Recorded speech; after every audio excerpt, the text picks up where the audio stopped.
Grand Rising, everybody. Hope you all are having a wonderful day today. My name is Jeremiah, and you're tuned in to Secrets of the Sacred Serpent, where we discuss all things spirituality and the occult. Today, we're actually going to discuss the Magnum Opus, which is the great work, which is the path that hopefully everyone watching this channel is on.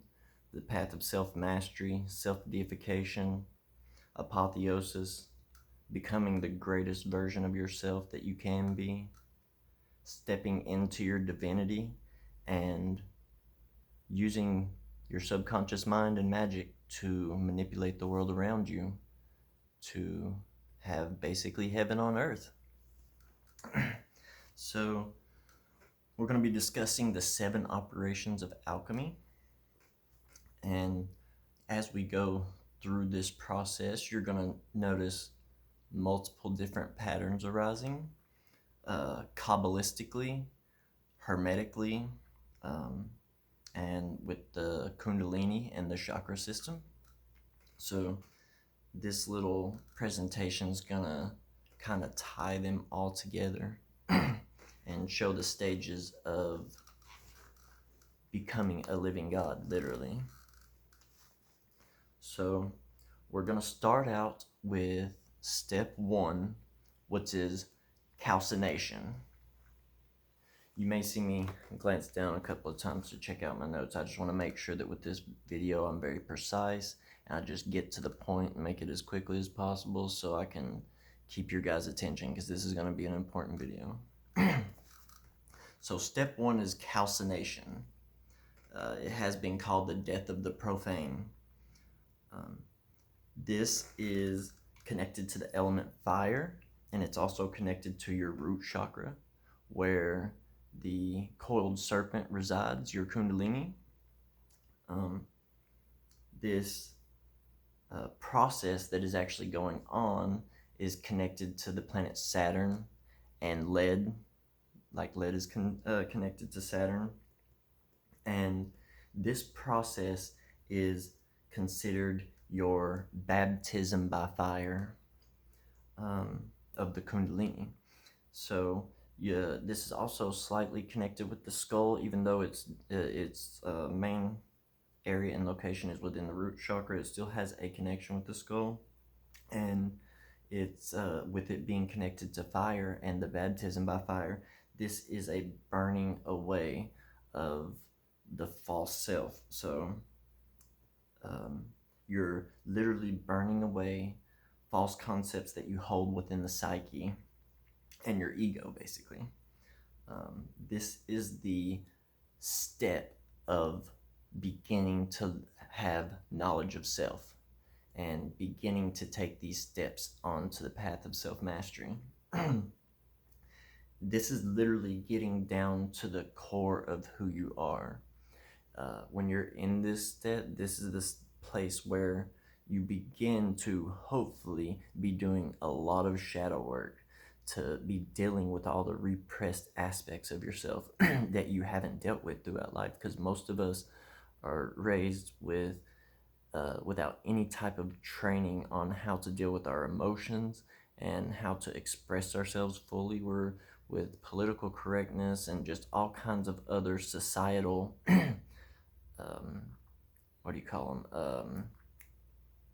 taboos and things like that. A lot of us repress our sexuality, our true self, where we act certain way around different people. So there's many different versions of you, and I'm going to show you the person you are to your lover is a completely different person than the person you are to, say, your cousin or your mother or your best friend.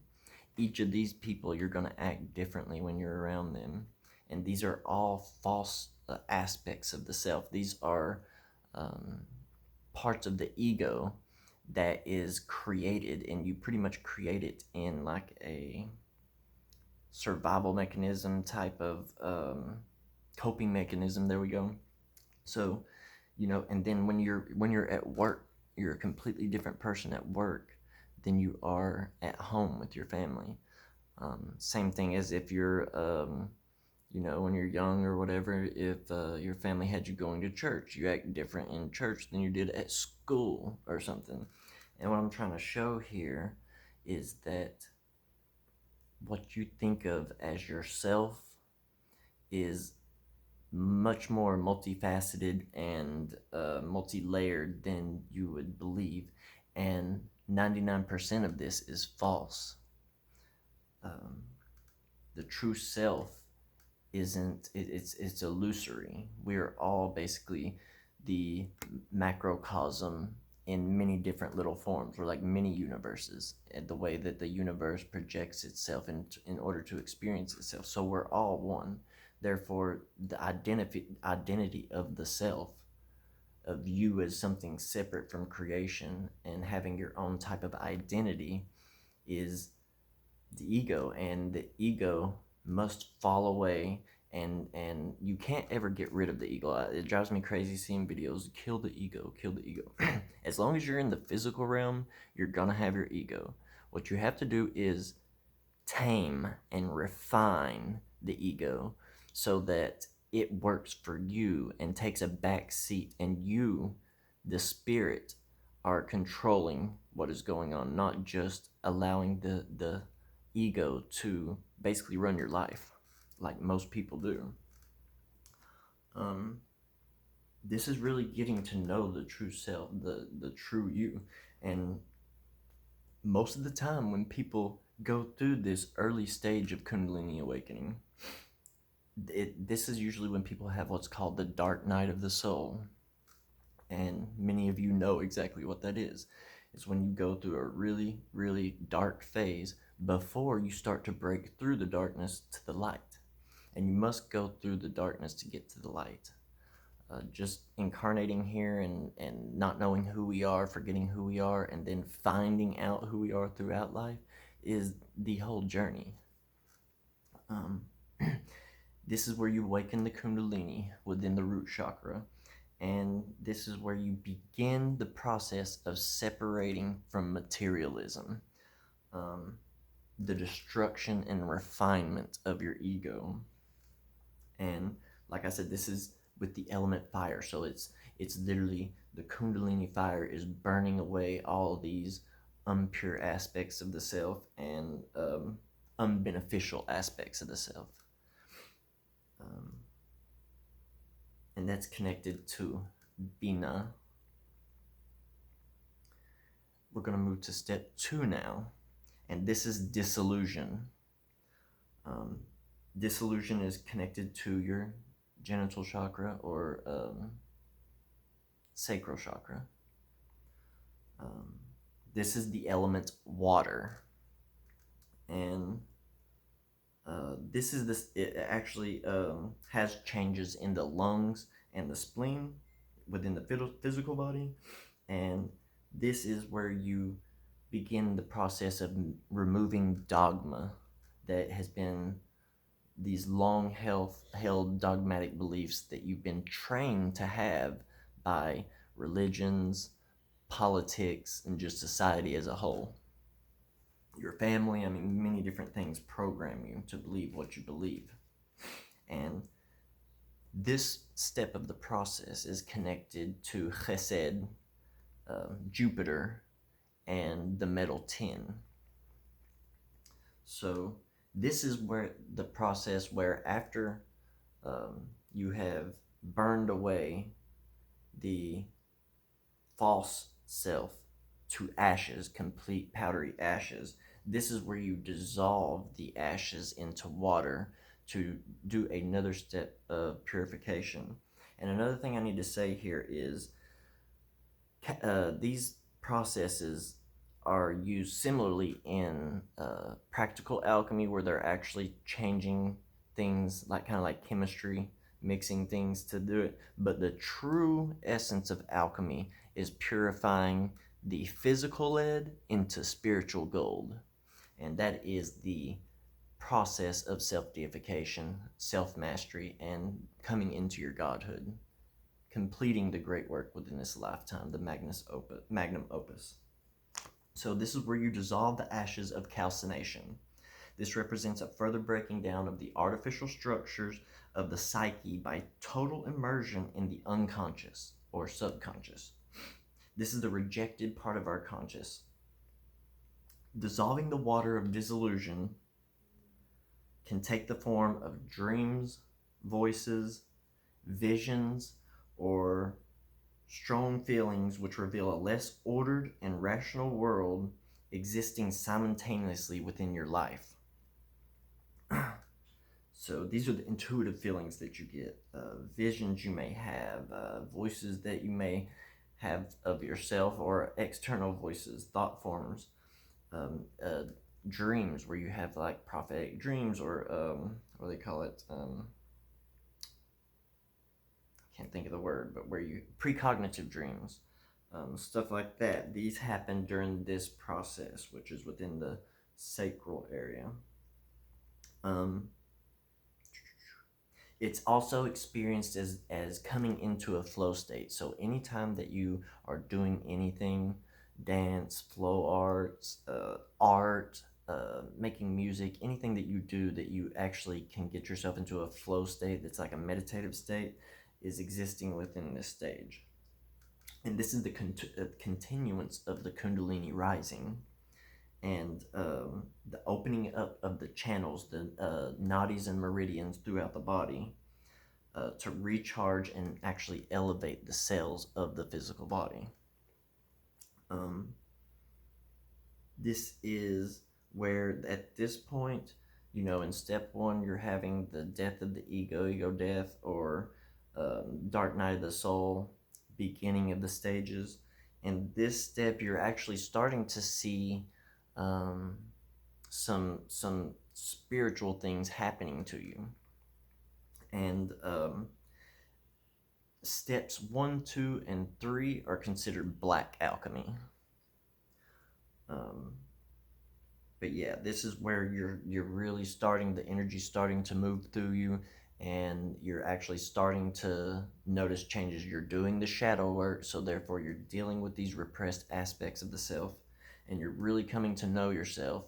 And when you become to know yourself, like on the Temple of Heliopolis, know thyself and thou shalt know the gods. So this is the stage where your spiritual awakening is coming into your awareness. You can see it and feel it. I'm going to move on to step 3. This step is separation. This is connected to Gebura, the planet Mars, and iron. Also, sulfur has been directly connected to this. And this is in your solar plexus or navel chakra. This is the air element. And the way that you tap into this step of the process is through the control of your breath. So when you are meditating and doing visualization and you're doing ritual work, you need to be breathing deep down into your gut and learning to not just do this shallow chest breathing that most of us do. You need to really let the abdomen extend and bloat out when you're actually breathing in, and take deep, full breaths. And this is another process in clearing out these channels and nadis so that the kundalini can actually rise to where it's supposed to. This is the stage, since it's connected to Gebura, also the dissolving and removing. This is where things are being split up, and the stage where you are actually removing the things that no longer serves you. So in the first 2 steps, you're finding out what's going on with you. You're beginning to understand yourself. And at this step, all the things that you've found that are no longer serving you, long-held belief systems, dogma, any type of habits or routines or addictions that you've been holding on to that are not helping you grow to your greatest version, this is the stage where you're actually starting to separate these. And it's connected to your solar plexus chakra, which is your willpower. That's that Mars energy, the being able to go out and actually accomplish your goals and bring in the things that are helping your life, and removing the things that aren't, and the people that aren't helping your life. And this is where you're actually breaking the chains and removing the restraints and shackles and the things that you were taught to be shameful of, like repressed sexuality, things that you were taught you were not allowed to believe if you were brought up in monotheistic religions, things that you were taught that you had to believe about society. Your family was all Democrats or Republicans, so you have to be. All these things are being shattered and removed, and your shackles are actually being broken at this chain like heavily. And this is where you actually are reclaiming the feminine dreams and intuition and visions as well. This is the point where we really begin to rediscover our true essence, and we are reintegrating what serves. So not only are we taking away what is no longer serving us, we are incorporating and making sure that we make routines of doing the things that do serve us. So this is a stage where you're really making some progress. And the next step's a big one. This is the middle point between black alchemy and white alchemy. This is the Tippereth center. This is the heart chakra. And it's actually one of the few that are connected to two different planetary bodies. Venus, of course, which is Netzach, and the sun. The sun is Tippereth. So the element of this one is earth. And the actual stage is called conjunction. And it makes sense because when you think about Tippereth, you have the cross, the crucifixion, the sacrifice, and this is actually the stage where you're doing the heart chakra work. And this is the stage where you are marrying the sun and moon. You're setting things right in your life. Any things that you had done in the past to harm people or anything, you are actually making your amends.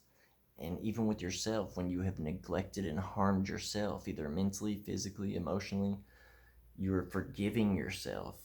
And you're not only giving forgiveness to those who harmed you, but you're also getting forgiveness for what you have done to harm. And this is also the stage where you marry your thoughts and emotions. And this is so imperative when it comes to magic and programming the subconscious mind. This is the stage, like I said, marrying thoughts and emotions. So this is where you're having the trauma emotional spike, the repetition, and the symbolism within a ritual to program the subconscious mind. The thought and the emotion combined with symbols, repetition, and then the trauma is this emotional spike that you're having during it. Is really like that's the keys. But some of the keys, let me take that back. This is the stage where you also are integrating and marrying the divine feminine and masculine aspects of yourself. So and this can go either way. Like if you're a female, you could have an out of balance masculine energy or an out of balance feminine energy. And this is the point where they equilibrate and they marry, and you have this perfect balance of divine feminine and divine masculine aspects. Your toroidal field is strong because you've married the force and form. You've married the man, I lost train of thought. But this is also where you marry the intellect with the intuition. So kind of left brain, right brain. And I know there's probably something deeper here that because this one has two from the sun and Venus, so that the path there, I know there's going to be something there I haven't uncovered. I'll probably cover that in the next video or something. I just noticed that. But yeah, the feelings and intuition. This is the crucifixion. This is the marrying of the anima, which is the soul, and the spiritus, and the spirit. And marrying electric and magnetic energies that create this. And the anima is on the right, and the spiritus is on the left. And this, I just realized, but this is more than likely connecting to the Ida and Pingala that ride up the Sushumna when it comes to the kundalini. Also, this is a stage where the Hermetic law of correspondence comes into play, and as above, so below, as within, so without becomes clear, that you understand there is no above or below, there is no in or out, it is just all one. So this is using your sexual energy, all the energy of these lower chakras that you've been working on and raising the kundalini up. You're using that sexual energy now for transformation. You're using it to become who you're supposed to be. And this is the point where synchronicities start to happen. And you'll have synchronicities before this, but like probably in stage 1, but this is where the synchronicities start to make sense, and you start to learn how to follow synchronicities and how to tie them together to get an amount of wisdom and knowledge from it.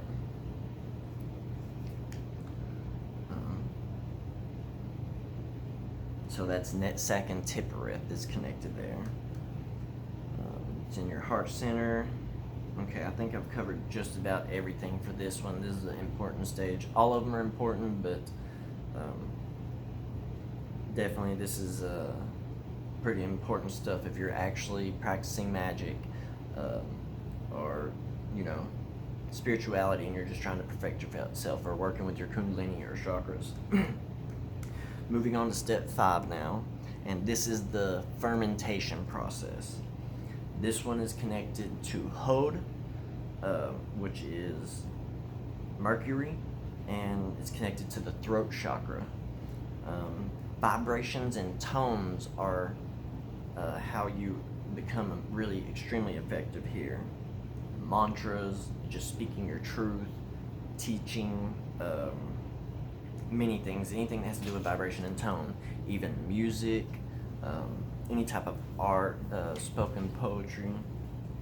And this is the second time that fire element is entered in, and this is actually this is still considered black alchemy, I guess. I thought that stopped at 4, but I see where I actually wrote that starts at step 6. So white alchemy is until step 6. Sorry. But this is the second time that fire is connected. And during the fermentation process, mystical experiences, any deep meditation, activated imagination, so you're doing the visualizations and really mastering these meditation practices, is where your true imagination comes alive. And this is a stage of apotheosis, self-deification, and self-mastery. So this is a stage where you are attaining mastery. You are attaining godhood at this point. And having results in the rot and decay of the old self, creating spirit anew, death of the feeble or unstable, resurrected to a new level of being, psychedelics, intense prayer, intense meditations, desire for a mystical union, breakdowns of the personality, and extreme forms of visualization are all things that are happening here, and all things that you will be tapping into once you actually make it to this stage for sure. The fermentation experience is the basis of all religions and mystical awareness. evolution of life to produce consciousness in matter. So this is the point where you are implanting your subconscious mind with your intentions, and that is actually manifesting in the world around you. So your magic is working at this point. And it's not like when you begin practicing magic or you begin your spiritual journey where you get kind of hit or miss. At this point, you have got a foundation built that is so firm that is unshakable at this point. At this point, there's no going back and believing your old belief systems and stuff. At this point, you have so much conscious awareness of who and what you are that, and you've evolved so much that literally your mind becomes matter. And you realize that your mind is connected to the physical realm, and you know how to actually manipulate it now. This is the rousing of the chi in the body from the kundalini that heals and vivifies your body. At this point, since it being the tones and vibrations, this is where it's expressing that your, like abracadabra, your words create, your words become manifest. And at this point in your practice, like I said, there is no turning back. You in order to go back into old belief systems or something like that, it would take some severe trauma, or something like that would reprogram the mind. But at this point, once you know this much and you've attained this much wisdom and this much power within the physical realm, you're not going back. There's no way. And the fermentation process, this is like in alcohol when you're creating wines or alcohols. You have to let the stuff sit and rot and decay into nothingness. And then at this point, it's all the old self is dead. There is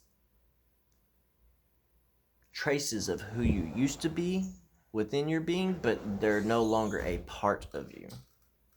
And at this point, this is where you move to the next stage and begin to purify that form even further during the distillation process. So step number 6, distillation. And this is connected to the element water. So this is the second time that water comes around, and this is white alchemy. So you have self-deified. You have become the God you're supposed to be, and this is the further process of perfecting the self. And I don't even want to say perfecting, because this spiritual journey is about the process, not perfection. But yeah, this is a further purification of the energy body. And this at this point, you're actually really starting to build the light body that you can actually place your consciousness into after death and not be stuck in this vicious cycle of reincarnation if we didn't choose to. So if we want to have the choice, for sure, we need to be doing this great work and building our light body. No. Leave it alone. And where am I at? Okay. This is the color silver and the metal silver as well, and it's connected to the moon. So this is the moon goddess. This is Yesod. This Yesod is the vision of the machinery of the universe. This is where you have traversed the path from Malkuth through the world card, which is the most difficult path to break through, because this is the path where you're having to break away all the old stuff and get rid of all the false beliefs and aspects of the false self. So, and this is connected to your Anya chakra, or third eye. The distillation process is in 2 aspects. It's the circulation of the light of truth, the light of the intellect, and also the circulation of the body of light. I made a couple of videos about doing some rituals and techniques for working with your energy, I'm going to do another one about the microcosmic orbit and the circulation of the body of light. But this is the stage where you're accumulating and building this light. This is the revealing the power of higher love to you. So this is like the love or beauty of Tippereth, kinda, because it's a higher form of love. So it's not like the net sack, more physical kind of love. This is like the divine love. And this is where your sacred secretion, kundalini, the cerebral spinal fluid, is actually raised from the root to the Anya chakra. And this is the when you literally see the connection between the objective and subjective universes. And even with science and objective experiments, you can begin to prove these things.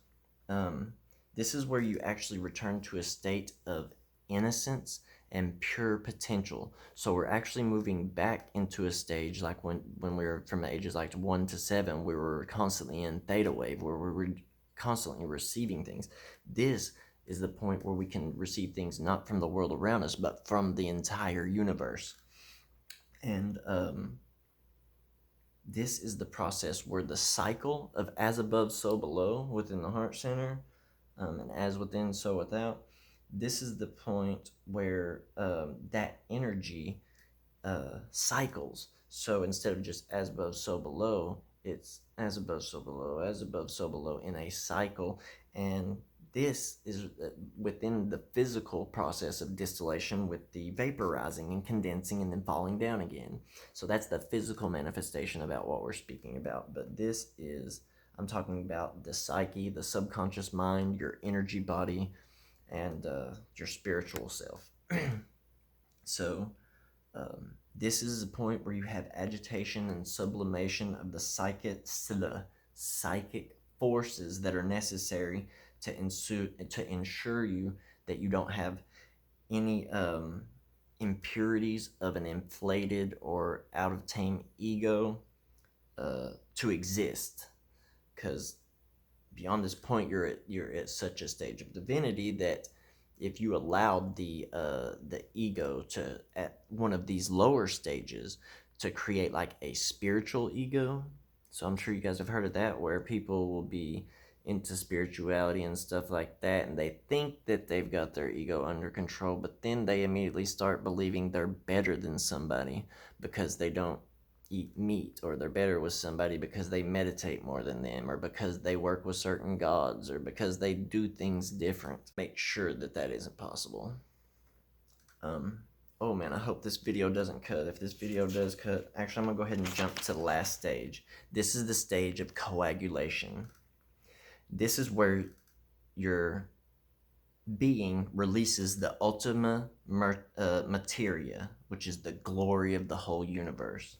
This is the feminine level of the soul, and is where the masculine consciousness is transformed, bringing together only the purest essences of one's body and soul into the light of meditation. This is the union with spirit and matter, a fully awakened kundalini at this point, rising all the way out of the crown chakra, and what's called the return to the Garden of Eden, literally living in heaven on earth. This is the point where you create your light body, and which you can transfer your consciousness after death, and you can exist on all levels of reality within existence. This elixir, or brain ambrosia as it is called, is the sacred secretion fully processing. And this is released through the interaction of light from the phallic-shaped pineal gland and matter from the vulva of the pituitary. This is where you enter Christ consciousness, have a fully awakened sacred secretion. You have activated all 12 cranial nerves and are building the 13th. This spirit is connected to the elements air and earth, and it is also, even though it's kind of the end process, it went back to the sun, because the sun is connected to this, which is Tiphereth. So once you went all the way down the tree into Yesod and traveled the world down into Malkuth, it's like Malkuth jumped you back up into Tiphereth, because you now are your higher self. And the crown chakra, of course, is connected to that, and the color gold. I'm going to kind of tap back, because I think this is going to keep going for a minute. But in level 6, this is where you're in Yesod. And this is your subjective universe. This is like within your mind's eye. And this is it's definitely a beautiful process. I really just don't want to kind of bounce back and forth into this too awful much, because I don't want this video to stop in the middle of me talking. I'll probably do some more videos on this topic. If you guys have any questions, leave them in the comment section down below, or if you have anything to add to these stages, definitely leave them down below. If you like the video, and if you guys haven't subscribed yet, most definitely subscribe, because I'll be bringing many more really good videos on spirituality and the occult. And maybe we can all come together and begin this this perfection of self together, because we are all one anyways. Yeah, I'm pretty sure I connected all the Kabbalistic and Hermetic points I wanted to add to this alchemy presentation. Yep, okay, that's about it, you guys. I love you all. I hope everyone has a wonderful day today.